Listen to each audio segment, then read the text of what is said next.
Welcome to the Cookbook, where you'll learn about the real recipes behind building a business. Entrepreneurship doesn't look the same for everyone, and neither does success.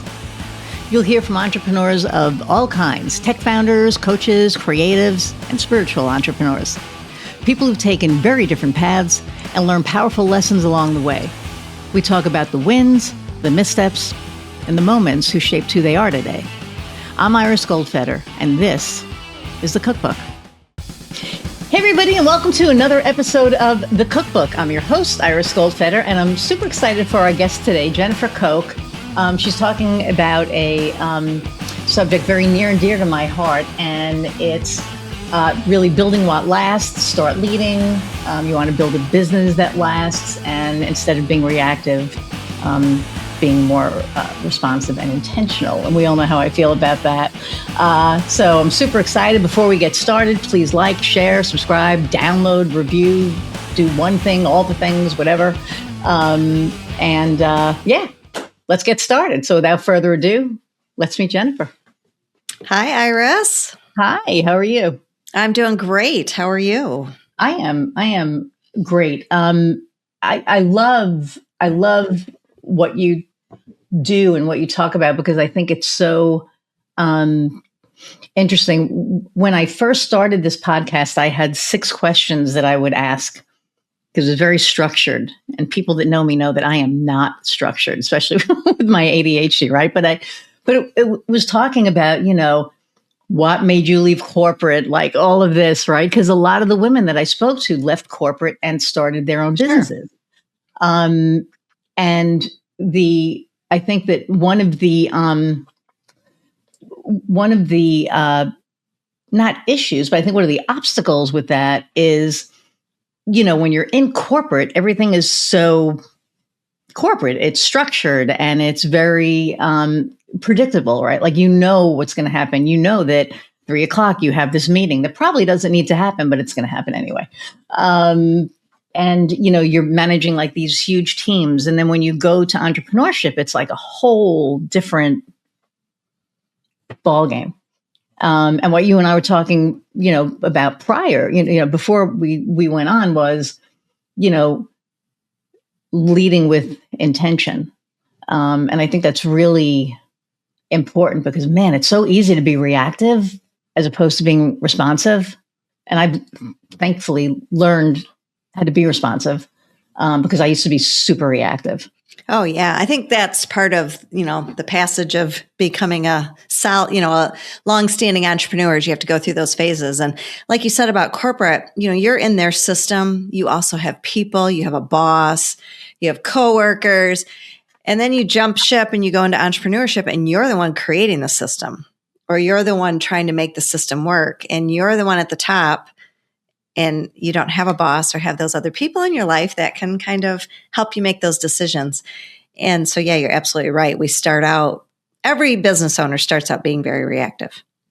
Yeah. I remember when I first started this, it was, purely freelance. I remember, it was like, do a job, pay the person who did the job, and then, whatever. And now 11 years later, it's a whole, different ballgame. And it was funny because I was working with somebody. I'm really working on the leadership piece of it because I've been managing like forever. And I want to stop managing. I want to be able to lead my team, but I'm still, 11 years later in management mode. And those of you who understand it, get it. And those of you who don't will, if you're not there yet. But it's been really interesting. And I remember I woke up, I don't know, I think it was like in November or December. And it was like, I really don't want to be managing anymore. And then it like really kind of hit me that it was like, I have to pull myself out so I can lead. And then it was like, oh my God, I'm a big girl. I have to lead now. and it was like, like a moment of reckoning for a minute. It was like, oh shit. Okay. We have to kind of look at this a little differently. Right. It's funny how entrepreneurs, it'll stretch you personally, professionally, every direction. And that is probably one thing that I underestimated with being a small business owner was the mindset work that goes into this game. Mm-hmm. Because you're right. You think you got something figured out and then boom, you're going to the next phase, and then that requires a whole new skill set or mindset or habits that you weren't prepared for. Or all of the above. Or all the above most of the day, right? Yeah, I think I always, not always, but I just, have been saying, if you ever really want to get to know yourself, become an entrepreneur. Because Absolutely. you're going to go through all of it. You're going to go through the highs and the lows. And man, the lows suck. But the highs are amazing, right? Like the highs are, and I think that the real success is in the middle, right? It's like not the high or the low. It's like it's that steady piece. Yeah, trying to find some sustainability is the key, right? Yeah. So tell us about you. Well, that's a loaded question. It could be a long answer, but hey, we have an hour, so Yeah. So I have been an entrepreneur for 27 years now. I did the typical path, went to college, graduated with a marketing degree, went into sales for a wonderful job. I worked for Kraft Foods for almost 10 years, and I loved it there. It was a great company. Got to love the perks that come along with corporate life. But back then, in order to move up the corporate ladder, we had to keep relocating. And my husband and I had moved 3 times in 6 years. And during that time, had our first child. So we found ourselves at this place where our oldest at the time was 3. And we were just kind of, it wasn't a path I wanted. As a child myself, my parents moved all the time. Mm. And when I look back at my childhood, I can't tell you one elementary school I went to. I can't tell you the name of a teacher. My husband, on the other hand, lived in the same house his whole life. He's still friends with those people that he went to elementary school with. It was just so much stability. And I thought, I don't want to keep doing this. I don't want to keep moving. It's not fair to my husband's career. I don't want to keep packing up my kids. So we made the decision to move back to West Michigan, where I live now. We were in Chicago at the time. And I said, you know what? I want to be an entrepreneur. I want to own my own business. I knew nothing about it. Nobody in my family was entrepreneurs. My family followed, the typical path, like go to work, get the promotion, keep moving on up. So I left and I bought into a franchise called Cookies by Design. They specialized in these cookie gifting. And I thought, well, that's a good way to start entrepreneurship because then you're kind of buying into the business model. But what was interesting is I was starting that franchise in my market. So in a way, I had the roadmap, but in a way I didn't because I had to build a whole new market and teach a whole new market about who I was and all the brand awareness and everything. Well, this goes to show you how little I knew about entrepreneurship. We move. I opened up my doors and 2 days later delivered my second daughter. Yeah. I don't remember us talking about that. I remember the other stuff, but wow. I thought, oh yeah, it won't take long to get that bakery up and running. It took a long time to get a bakery up and running and, everything was behind. And my husband literally picked me up from the hospital with cookie bouquets in the back of the car that we had to deliver on the way home. I got up the next morning with my newborn baby and I went into my business. I had 2 employees and that's how I started entrepreneurship. Wow. And that was 27 years ago. So that's how I started entrepreneurship. And I went on to own and build that business for over 20 years. And I had a lot of peaks and valleys like you talked about. And, when I look back, I sold that business after 20 years. And when you look at the statistics of small business ownership, it can sometimes be a little daunting. Only 1 out of 2 make it to 5 years, they tell us. Well, only 1 out of 10 make it to 20 years. So after I sold that business of owning it for 20 years, and I have 3 children, so I basically was building a business and raising a family at the same time. I started looking back at that and I would think to myself, why me? How did I, get through the lows? How did I ride the highs? what can I do to help people? And so that's what I do now is I am a consultant and I work with mostly women entrepreneurs, mostly solo or service-based entrepreneurs. And we're really focusing on, clarity, making really strong decisions, profit, because my dream is to help more entrepreneurs build a business that's sustainable but profitable. Because that's another thing we see a lot is entrepreneurs jump in because they love it. They have a passion. They want to solve a problem. We're big dreamers. We got all these ideas. And then every month we're hardly paying ourselves. Everybody gets paid and you get paid last. Well, when you run like that for a while, you're going to get burned out. You're going to get tired. You're going to get weary. And your passion is only going to take you so far. And those are some of the reasons that people end up jumping ship or quit or try to sell. And so how do we kind of navigate all of that, and stay the course and actually build something that's not stressful, that's enjoyable? Because that's the whole point, right? Yeah. Yeah. And it's not easy. I mean, I know that, for me, for what I do, I'm always having to adjust my pricing, right? I have to raise my prices. And in this market, people are afraid to spend money. So, if I say $4,500 for a website and somebody freaks out, I'm like, goodbye.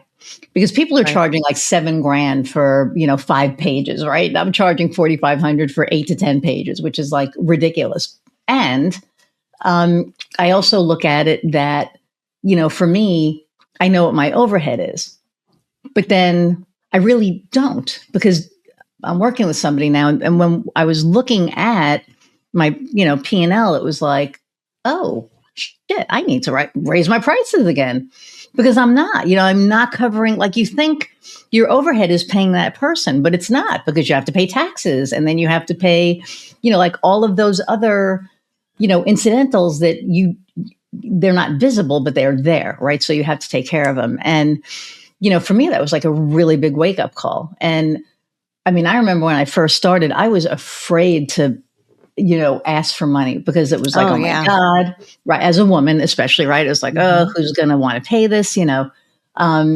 now I'm like, because I have so many people that are like, well, so-and-so is going to do the website for this much. I'm like, go there, because I'm not. And I think that's one of the things that you have to, for the first couple of years, I always joke around that startup entrepreneurs are like teenagers. They think they know it all. They're going to just muscle through. They're going to do it their way. And you kind of need to. You kind of need to go get your feet wet. You need to kind of have a few trial and errors. You need to do a few websites for hardly anything. You need to go plan somebody's wedding if you're an event planner and hardly get paid. And, but then there comes a time where I call it the messy middle. And those are the folks that I love to work with, because you're not quite successful. You're getting successes, but you're not what I would say successful in the way of you are still the bottleneck, meaning everything's running through you. Right. You are still kind of, a lot of your business is in your brain. So you're carrying the mental load. You're paying yourself in consistently. It feels very reactive to the day, to the week, to the month. And it feels a little like you're on a hamster wheel. Mm-hmm. And that's what I call the messy middle. And that's when you finally get out of the teenage phase, start adulting, and you start asking the questions, okay, what am I missing? What do I need to do better? I don't know it all by myself, and I don't need to act like I know it all by myself. Who can I get in my world to help? And, you just start deep diving into what's going on. Yeah. And you have to be able to admit that to yourself, right? You really need to be able to, say, I can't do this myself. And it was hard. I mean, for me, it was really hard, because I'm like, I don't know if you're into like human design, but I'm like a manifesting generator 6/2. So I do all the things, and I'm a great leader, and I'm a great, guide, but for everybody else, not for me. So when it came time, to be like, okay, I give, I can't do it. It was hard, but when I did it, it really allowed me to see the forest for the trees, right? To say, oh, okay. It's freeing. Oh, It's it's very, so freeing. it's very Because then freeing you because, realize yeah, that you're doing things, not that it's wrong. I don't think any of it's wrong. I think that we're no. just learning, right? So the way that you were doing things doesn't work. It's like I talk about SEO. It's like what worked in November doesn't work now, right? It's all in evolution. So I think that, you know, yeah, I mean, business ownership, I think it's a lot of these, oh shit, aha moments, right? Where you're They just like, are. oh, Yeah. And I had a lot of those. And they can be yeah, costly, not only costly in dollars and cents, but costly with your time. yeah. And so And your stress and your your like, energy, oh my yeah, all of God, it. your So nervous I system. love, yeah. So that's what I love to help others do is kind of avoid some of those, oh shit, that was a really costly moment. Mm-hmm. And, you're right when you said the old saying, can't see the forest through the trees, or you can't read the label when you're in the jar. Business owners, you I love wear that every one. hat. You're wearing customer service, IT, accounting, all the hats. Not one human is meant to be an expert in all of those areas. But for some reason, as business owners, we feel like it's a weakness to say, hey, I don't really understand my P&L, or hey, how are you using a CRM system? Or hey, can you teach me about SEO and take it off my plate for me? And I love it. I always joke around where if you ever walk into a room of entrepreneurs and you ever say to somebody, how's business? They do this thing where they kind of get this like wide eye and this big fake smile. It's great. And their voice goes up a few octaves, it's great. It's great. Everything's great. It's like, is it? Yeah. It's kind of like when somebody says, fine, I'm fine. Okay, really? Are you fine?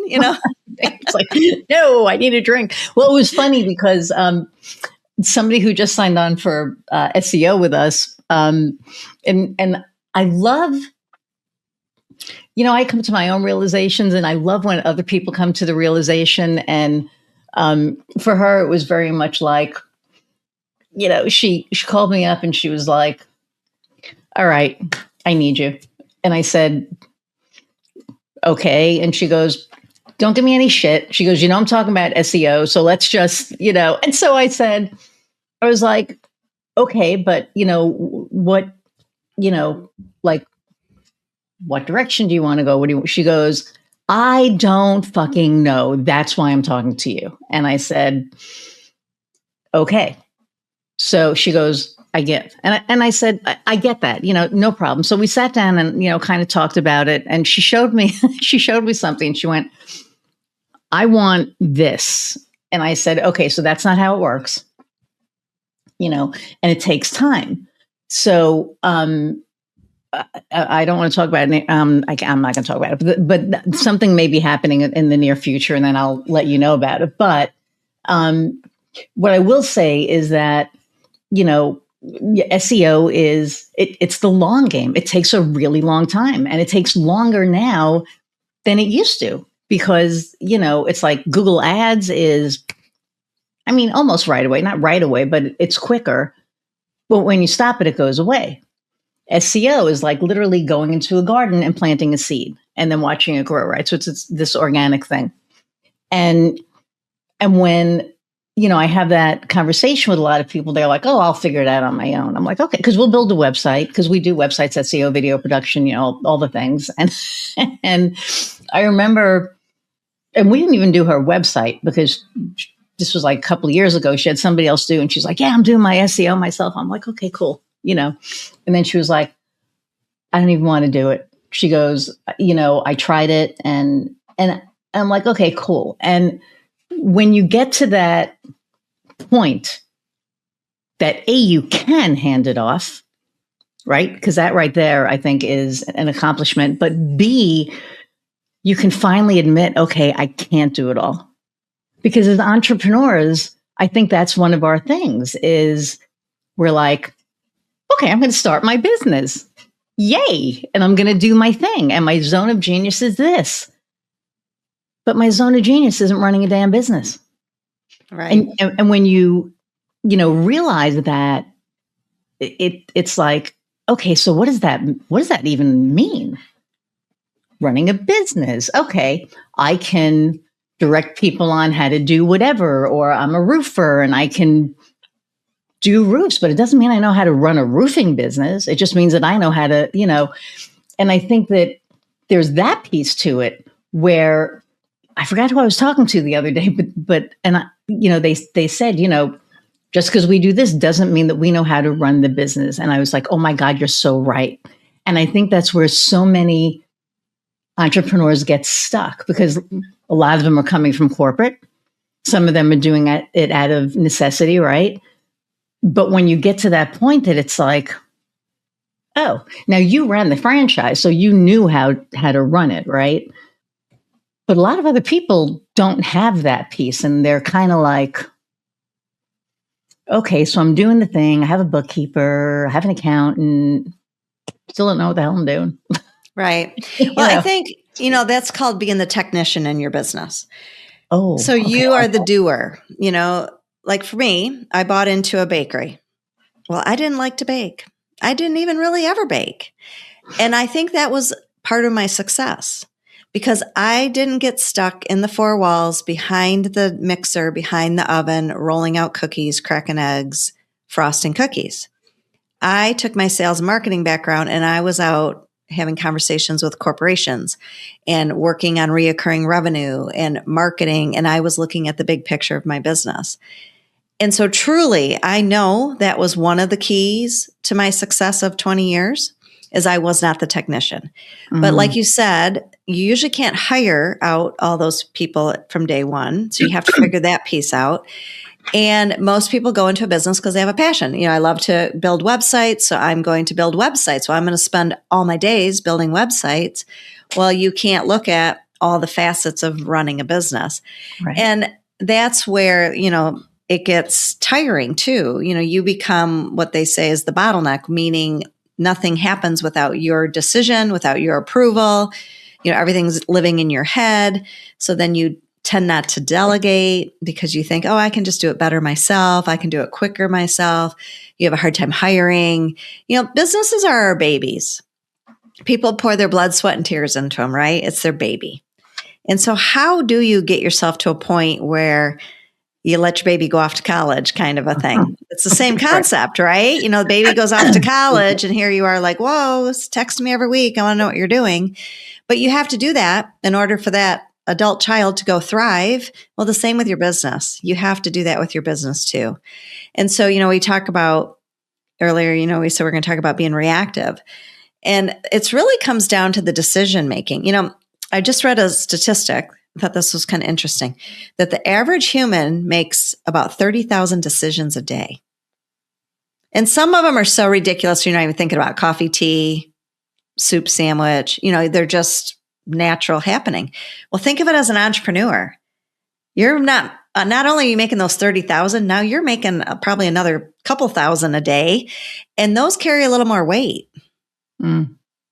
Mm. And so how do you position yourself mentally, analytically, how do you position yourself to make those decisions so that you're not always chasing your tail and reacting? And it's hard. It's not easy. And it takes time. Oh, definitely takes time. And I think that, to your point, the being reactive piece is, so for me, thank God I'm not the technician because I would be screwed, right? It's like I joke around that, I could build a website. You'd be waiting 7 months for it, but I could build it, right? So I work with all contractors and I kind of like play Tetris. That's like my zone of genius. It's like, okay, the client, comes in and, they come in, we discuss, they tell me what they think they need. We find out what they really need. And then I get to play Tetris, like, okay, you need this, and then I get to put everybody together. Which I love, right? For me, it's like, it's just, I love what I do. If I had to actually do SEO, if I had to do, again, I know how to do, and I think the other piece of that is for me, I know how to do all the things. So I know when something goes wrong and I know when something's going right. And I think that's really, really important, right? Because, and maybe that comes with the managing piece too. But when I think of it, it's like, if you're going to own a business, you really need to know what it is, you need to know how to do what you're selling. Because, right, if you don't, then you don't know if somebody's doing it right. And then you don't know if you're putting out the best product that you can possibly put out. And, and so for me, I'm thankful that I'm thankful I don't have to do the things, but I'm thankful that I know enough that I can, when somebody sends me a design, it's like, no, let's try that again. Right. Or if, they're sending me, okay, these are the key phrases that we used, or we just updated because now it's answer engine optimization. It's not really search engine optimization. It's like the answer should be on. So if somebody's typing a question, into Google, that answer should already be on the website so that they can pull it. So it's not what it used to be. I know that. So when we have our SEO meetings, which used to be quarterly, now it's weekly, right? Because we just changing so fast, right? Constantly, right? Mm-hmm. It's like, okay, how are we changing the copy? Like what are we doing, differently? What's the solution? And so, the fact that I know what that is helps me put out the best product and the best result for my client, right? If I had to do the work, I couldn't. But to your point, being reactive when you see something that has gone wrong, it's really easy to be like, and then just jump rather than going, okay, this happened. Take a beat. How do we fix it? Mm-hmm. I used to be very reactive. I'm not anymore. I know a couple of business owners right now that are so reactive, and I'm trying to okay, I used to, almost like when I was your age, right? It's kind of like, you need to kind of, pause. But I think when you're in that, not panic mode, but you're in that, it almost feels like a frenzy almost, right? Yeah, I think a lot of it is fear. When you think about this different stages of growing a business, we have the startup phase and then we go into growth phase. And in those initial few years, I feel like a lot of our decisions are rooted in fear. Fear that I won't succeed. And so there's one word I say that entrepreneurs use more than any other word, and that's yes. I always say if every yes was profitable, every entrepreneur would be a millionaire by now. And you think about it, the fear dictates that, right? If I don't say yes to this client, if I don't say yes to this idea, if I don't say yes to this, then I might not grow. Or there's the yeses of, well, I want to please everybody, so I better say yes. We specialize in SEO. Well, okay, she needs help with her email. Okay, yes, I'll help her too, because I just want to help her. So we start to try to be everything to everybody. And what happens is a few things happen. First of all, you're going to spend so much time and energy trying to please everybody. And then you're not going to be very profitable because you're going to be spread so thin. And then you're not going to be able to give your customers the best possible experience and product out there because you're trying to do it all. I have so many stories of this, and one of them sticks out where I remember a customer walking into our bakery, and we specialized in cookies. And then I ended up adding a whole cupcake brand to the business and franchise that later on. And this gal comes in and she's like, "Oh, you don't have white chocolate macadamia nut?" And I'm like, "Oh, no, we don't." "Oh, you should have white chocolate macadamia nut." I'm like, "Oh, you know what? We should. I will do that for you." So yes, I can do that. Well, you jump in, next thing you know, macadamia nuts, okay, well, they were really expensive and they were hard to find. They had to be shipped from Hawaii. So I'm spending all this money on these macadamia nuts. And then you got to go buy white chocolate that we didn't use a lot. Well, by the time I never even calculated the batch of a white chocolate. It was so expensive and I can't charge more for it. I just have to charge what my other cookies cost. Well, where'd that lady go? Here I'm sitting with white chocolate macadamia in my bakery case, and hello, she Right. maybe Where'd you came go? back, Oh my God. They just they were great. Sure, people are like, oh, that's nice, but it didn't light the world on fire. And think Right. about all the steps and hoops I had to do because this one lady said that. Yeah. Where if I wasn't reactive, if I wasn't trying to please everybody, if I wasn't making decisions rooted in fear, I would have said, oh, that's a great idea. Let me look into that. And I would have researched a little bit more. And I would have really asked the question, is this going to really make a difference? We already have 9 different flavors.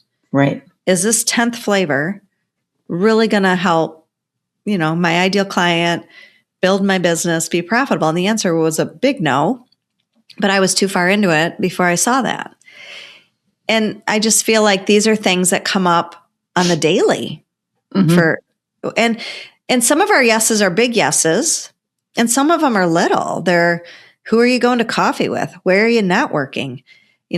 Oh, so-and-so's business is on TikTok. I better get on TikTok, even though you're spending so much energy on social media as it is, and you don't want to be on TikTok, or your ideal client's not on TikTok. But we fear that, oh, if I don't show up, my business isn't going to grow. Right? Yeah. Yep. Or my business isn't going to grow, or people are going to be disappointed, or, this is all, I'm supposed to be doing all these things to grow a business. We tell ourselves that.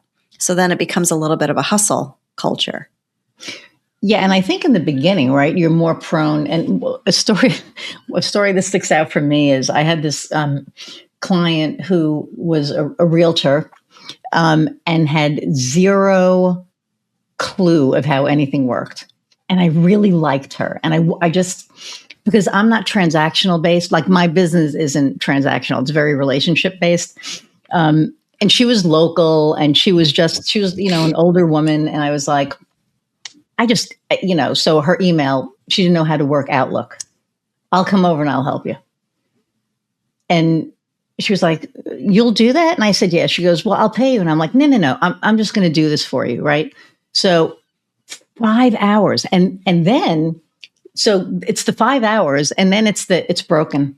What do I do? It's broken. And then I was like, what in the hell? So, and she was don't get me wrong. She understood the value, right? Like she would send me checks out of nowhere and I'd be like, what are you doing? And she's like, your time is worth something. And I started going, you know what? My time is worth something. So now if I do a freebie, which I don't do often, but if I do, I send an invoice with the amount of what it would normally be with it zeroed out so that they get the value of what I'm doing. Now I don't do that. And like, I don't help people with their emails and stuff anymore, because to me, it's like, it's 2026. You should know that. But, it was like 2015 or, whatever it was. And I really was like, I really want to help her. And then all of a sudden I really wanted to help somebody else. And then and then I was like, no, this isn't sustainable. So I had to put the stop on myself. And that's hard.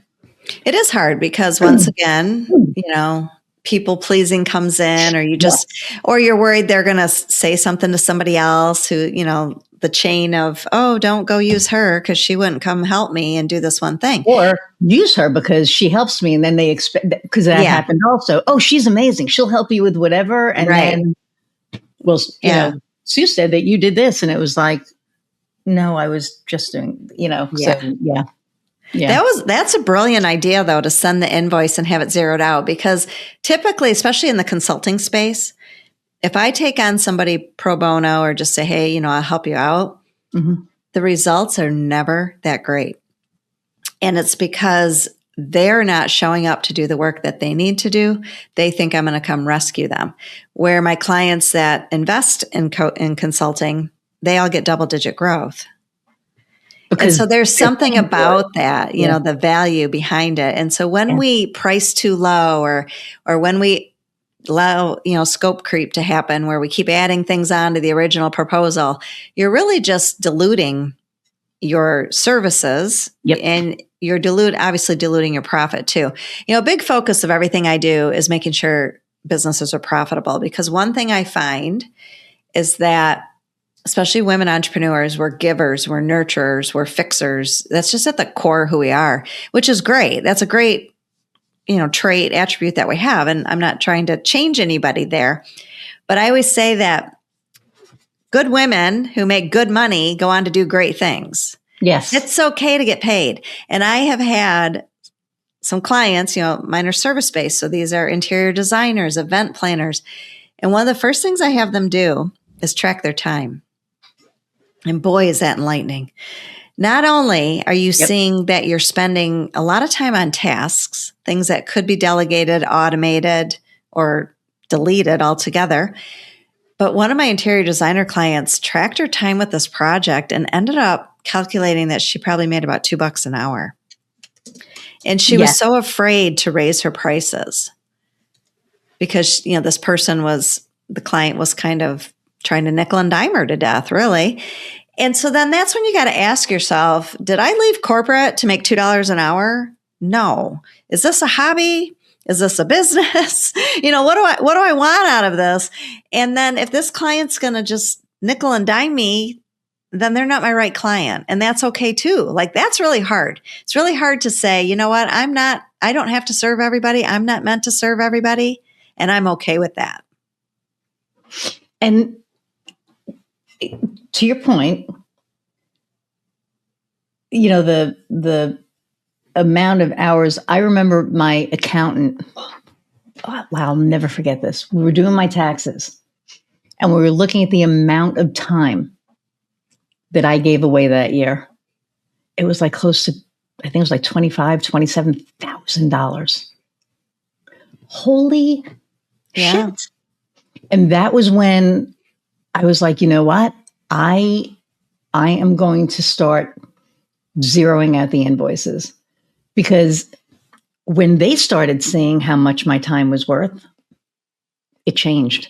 Sure. It really changed. What they asked from me changed. The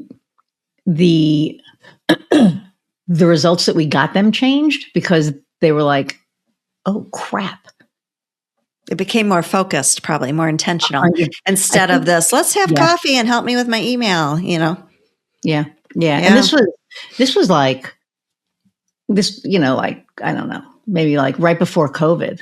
And I remembered going, oh, okay. And then of course COVID hit, and then it was like a whole nother thing. But I think that, people, when you do give stuff away, you do devalue yourself because people are like, oh, we'll just, do it. Because this is, we're talking about entrepreneurship, people that are listening are, there are some out there that are thinking about becoming an entrepreneur. What advice would you give to somebody who's thinking about becoming an entrepreneur? I think entrepreneurship's awesome. And I honestly feel that some people are just wired for it. I really do think we're kind of a crazy bunch. It's in your DNA or something. And you have to really understand why. Because for the first 5 years, plan on not making any money. And that's really hard for people to get their head around.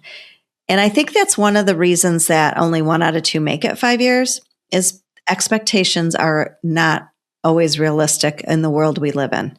We are used to Amazon shows up tomorrow. We see all these people on social that are killing it and making 6-7 figures and all of that. And the comparison is such a thief of joy, right? And so if you want to build a business, and I love it when somebody comes to me and says, I want to start a business. But the first question I'm going to ask you is why?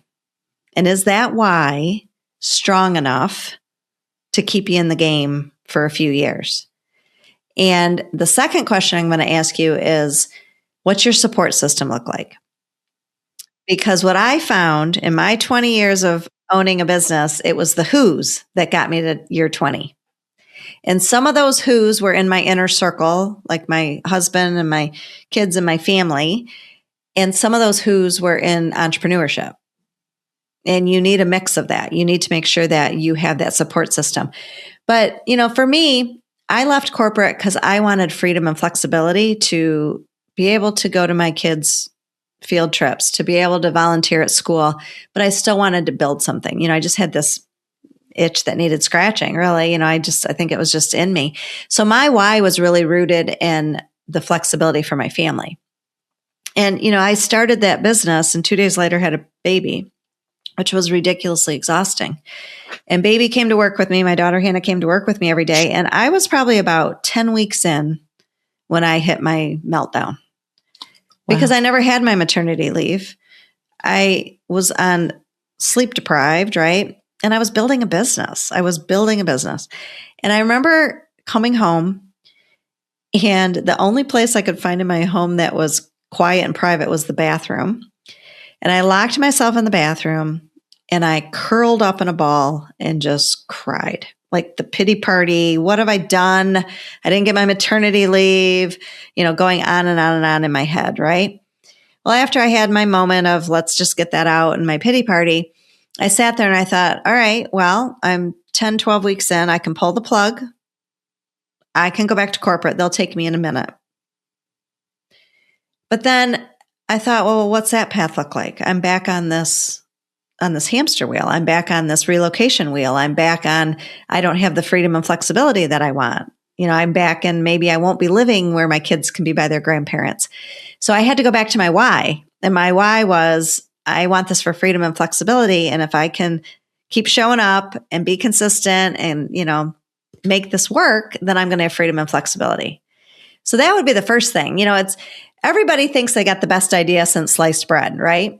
And you might, and that's great. And there's room for everybody. Do not be intimidated by the fact that there's 100 people doing websites and there's, 1,000 people selling jewelry. Do not be intimidated by that. There's room for you. There's business for you. But just make sure that you really want to, what is your why that's going to get you through those moments. And then the next piece is, like we talked about earlier, don't get caught in being the technician. If you're the jewelry maker, get yourself surrounded by those who's, those people that are going to help you understand how to price your product for profit, how to plan for cash flow, how to market yourself, where to network, all the things, because, you're wearing a lot of hats. That's my favorite question. And I make sure, or I try to make sure that I ask it like every episode because everybody answers it differently, yet similarly. So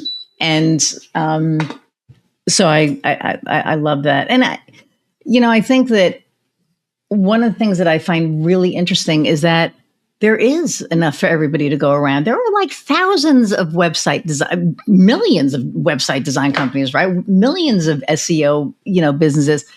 Why do they choose to work with me? Why do they, there are a million coaches out there that, talk about why do they choose to work with you, right? Like there's a differentiator. Everybody has their own differentiator. And I think that when people start leaning into that, I think that that's when another aha, it's like, oh, wait, this is different. People are like, they work with us because of me.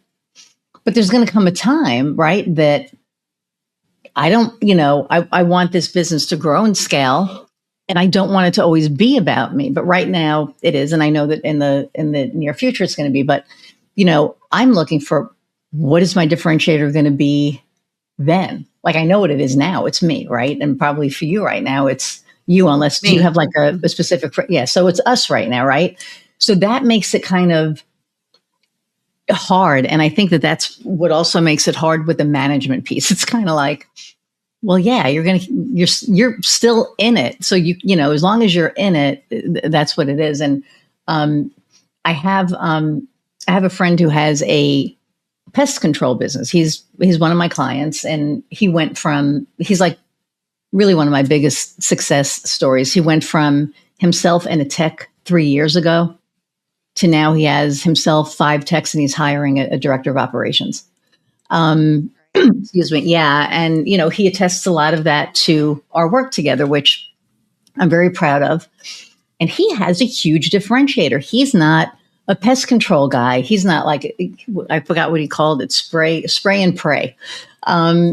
He does integrated pest management. And the difference is, and he geeks out over this, which I love him to death, but he'll send me a spider. Ooh, look at this. I'm like, please don't send me that. Like, right. I don't need to see that. I don't need to see that. Yeah. I'm good.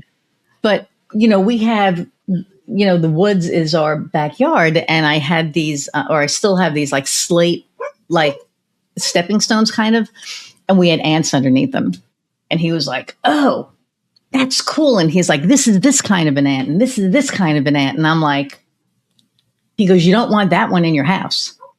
So we're going to take care of those. And I'm like, what do you mean? And he's explaining to me, well, this one has this many sections in the body. So if it's got this many sections, it's this kind of an ant. And then we use this type of a chemical composition. Like he has different chemical compositions for different, it's insane. But that's his differentiator, right? And that's why people use him. And he's more expensive than probably anybody in town. Their service is second to none. If he wasn't my client, I would still, I used him before he was my client, right? They're just amazing at what they do. And they have like freaking microscopes on their trucks. What? He has a very specific differentiator. Roofers that I know, yeah. What's a differentiator? It's at this point, I think, when it comes to roofing and other kind of, you're not using different shingles than anybody else unless you created, the shingle, right? It's like, so.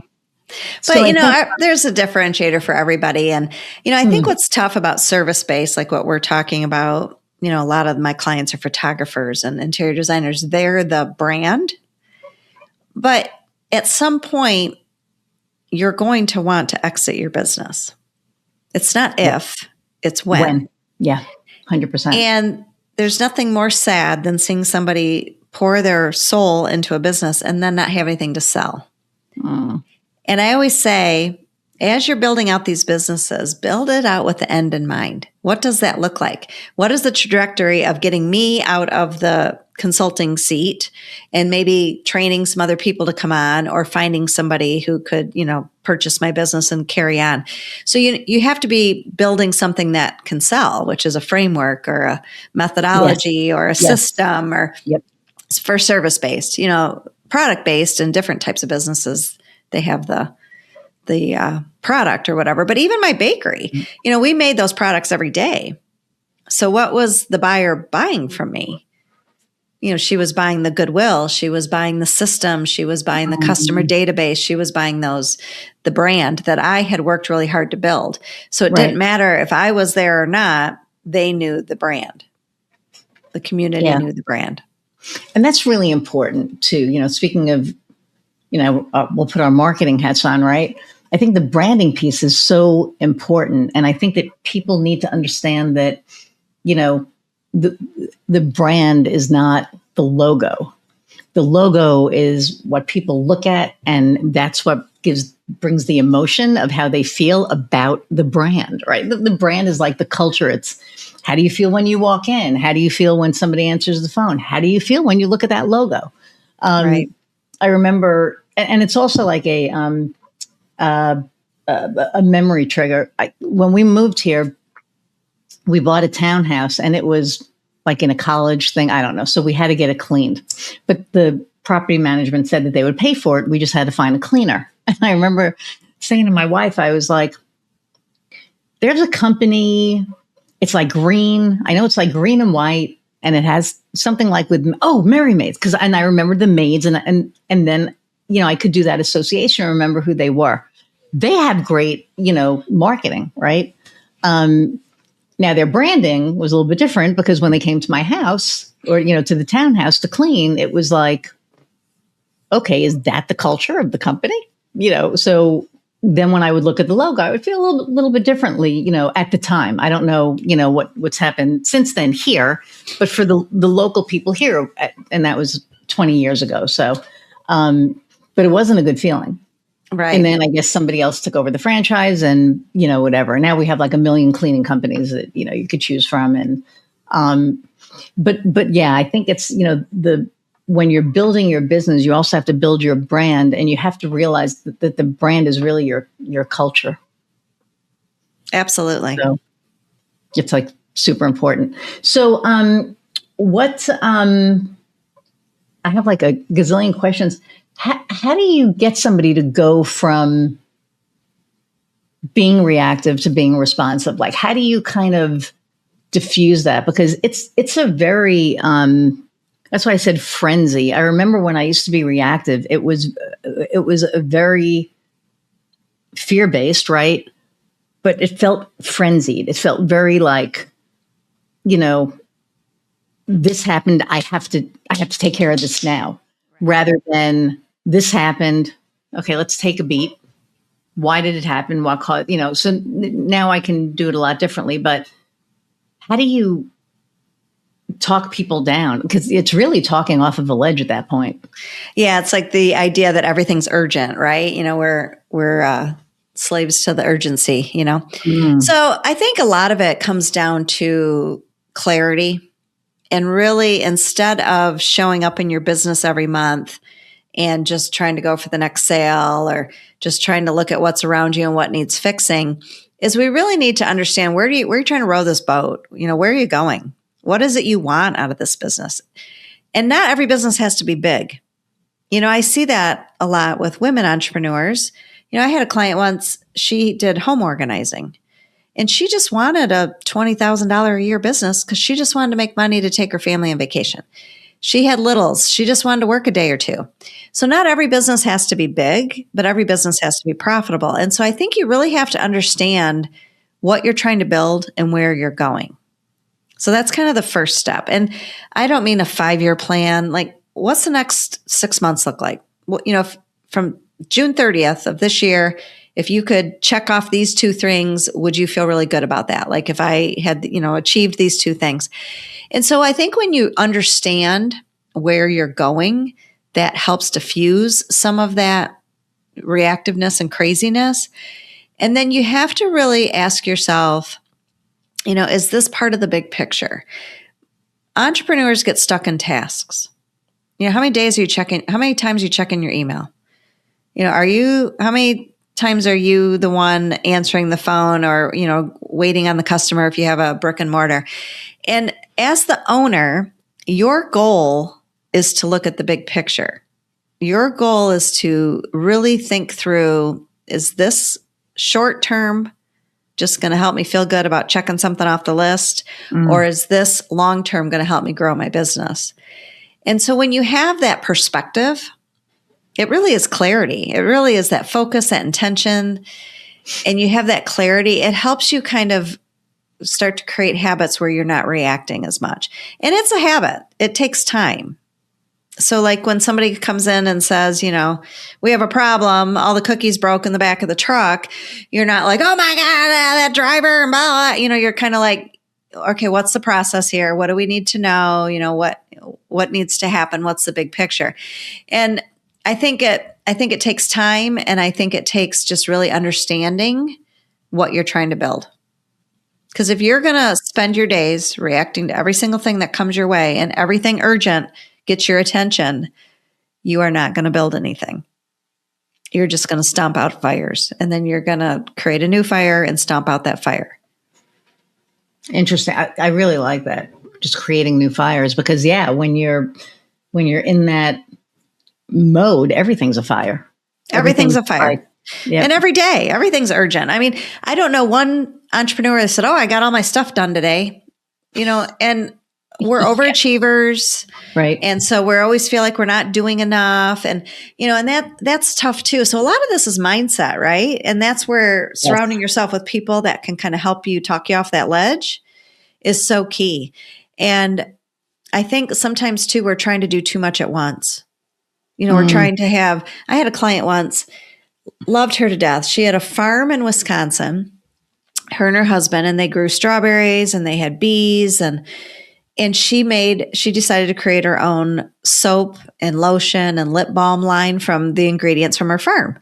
And they're amazing products. And she has an online e-commerce site, and she sets up during farm season, strawberry season. She's in wholesale, a lot of stores. When her and I first met, she wasn't making any money because she had 72 products. Because she was listening to everybody who said, Oh, I'd like unscented. Oh, I would like a rose scent. Oh, my grandma loves lavender. Oh, blah, blah, blah, blah. And so she was listening to everybody and trying to please everybody. Right. Wow. And then everything became so reactive because, oh my gosh, I don't have enough of this scent. I gotta go make that now, instead of, okay, we're going to have 20 products and I know next year I need 1,000 units. So I need to produce this many. And so that's what I helped her do, is see that you don't have to be everybody's hero. And let's take this down and save yourself a lot of time and energy. And the business just became less chaotic. Mm-hmm. Well, 72 products. Holy shit. Well, yeah. And so once again, we're saying yes to things because we didn't have the big picture in mind. We were just trying to, please the person in front of us. Well, the big picture is I'm trying to get to an X amount. I'm trying to, pay myself so much every month. In order to do that, I need to sell less items, but more of the ones that I produce. And so that was the big picture. And so you just have to step back once in a while and kind of just ask yourself, what am I building here? Yeah, it's so, we think we can multitask and we really can't. No. I used to think I was the queen of multitasking. I was like, oh yeah, I can multitask. And yeah, I was multitasking. I was starting this and then I would start that and then I would go over here and then start this thing and then I would do this and then wait, I'd get back to this thing and then, oh wait. And then by the end of the day, I might have all of the things done, but I was like, I felt like you watch South Park, Tweak with the, that's kind of how I felt. It was just like, twitch. I was like twitching. It was like, oh my God. And then I think I just,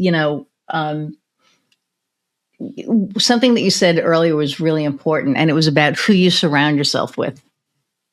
And I surrounded myself with a lot of very successful entrepreneurs that I could go to. And I was like, oh my God, I did this today. I did this today. I did this today. I did this today. And they were like, oh my God, like, what do you? Yeah. Like, just try to do one thing. What didn't you do? And it was like, well, but I had to get this done because it'll be there tomorrow. Yeah, but the client it will be there tomorrow. They are not emailing you at 5:00. And if they do, you need to do something about your boundaries. That's like another thing. Setting boundaries is so important because I used to not. It's really important. And I used to not set them. And I had one client and I'm very grateful that I had her because she made me set that boundary. She was so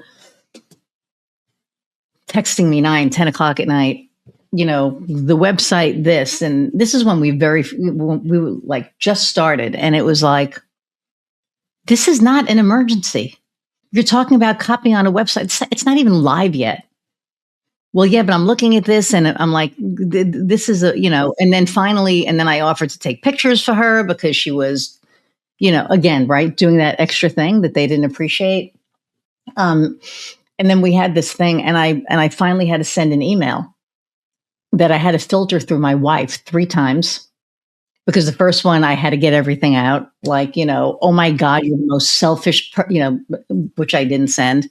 But I finally sent it and it was like, I'm going to finish working with you with A, B, C, D. But after this, I'm going to request that you find somebody else. You have zero sense of boundaries. You do not respect my time. You do not respect my home time. Like I went through this whole list to really explain, what the hell? Like, and then at the end I said, I realize that I didn't set the boundary soon enough. So I took ownership of it, but she was too far gone at that point. But that made me stop and say, okay, I need to set boundaries. I need to let you know that after 5:00, unless it is like an emergency, it can wait until tomorrow. And if it's over the weekend, guess what? That can wait till Monday, unless it's an emergency. Yeah. And, not only setting boundaries with your clients and customers, but with yourself too. When you look at why do businesses not make it long term? There's lots of reasons, cash flow, things like that. Demand isn't there. But a lot of it is just the mental overwhelm, and the mental load wears on you. It can be very weary. And so you also have to figure out how to shut it down. And so every Friday, my little practical hack on this is every Friday you reflect back on the week, write some wins down so you feel good heading into the weekend, and then you plan out next week on Friday. So that way, Monday morning, when you hit your desk or hit your business, whatever, you've already got your week planned out. You already know your priorities. You already know what needs to happen. And you're only picking a couple priorities. That's it. Because, you just have to be realistic, back to expectations. And, train yourself to shut it off over the weekend, because if you don't, you will just become weary. And, work-life balance, I think, is a big myth. I think it's a myth with corporate. I think it's definitely a myth with business owners. I say business and life are intertwined for business owners because it's oftentimes very personal. And so my consulting program, I bring in a wellness coach to help talk about eating, moving, stress relief, because if you're not taking care of yourself, you can't lead a team, you can't build a business. I bring in a financial coach who talks about personal and work finances, because I think it's holistic. Owning a business is a holistic thing. There's no just leaving it at the door at 5:00. And so you really have to create those habits for yourself and bring in accountability partners if you're bad at it. If you're checking your phone on Saturdays, there's lots of apps now that can brick your phone to keep you off your social or keep you off whatever you need to do. And so you really have to be intentional about creating those type of habits, because then you're going to be a healthier individual who's going to be able to show up healthier for your clients and your team. And then you're going to really be able to build something for a while, which is the goal, which is the dream. Yeah. I love that. I love that you bring other, experts in, right, to help with that, because where can people, first off, I want to say thank you for taking time today. I think what you do is so important. And I think that a lot of people, I don't think a lot of people realize that they are being reactive. And I don't think that a lot of people realize that they need the help. And I challenge people, I guess, at this point to really look at what you're doing, and are you doing it all yourself?